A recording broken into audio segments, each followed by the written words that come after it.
Hey guys, I'm Anna, and today I'm going to show you how to fix FanDuel Error Code 211. So first of all, you need to make sure you're connected to a strong internet connection. Open up Safari browser on your mobile device and then search for Speed Test right over here.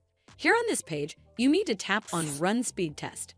The minimum speed required for FanDuel mobile app is usually 2 to 3 Mbps. So if it's anywhere near or above this number, that's fast enough. If your internet speed appears to be unreasonably low, then you may need to contact your internet service provider for help.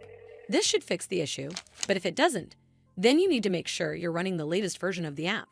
Open up App Store on your device, and then tap on this search icon in the bottom right corner. Then search for the FanDuel mobile app, and if you see this update button right next to the app name, simply tap on it to make sure you're running the latest version of the app. But if you still encounter this issue, then you need to clear App Cache. Go to your device settings and then scroll all the way down to General and tap on it. Then tap on iPhone Storage. From here, search for the FanDuel mobile app and then tap on it. Once you're on this screen, you need to tap on Offload App. Tap again to confirm. It'll take a bit for processing, and then a Reinstall button will show up. Simply tap on it to reinstall the app. This should fix the issue, but if it doesn't, then you need to completely reinstall the app. Follow the on-screen instructions to navigate all the way to the app page.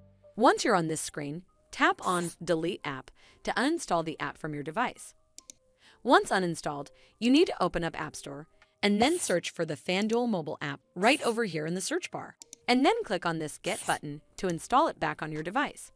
Well, that's how you fix FanDuel Error Code 211.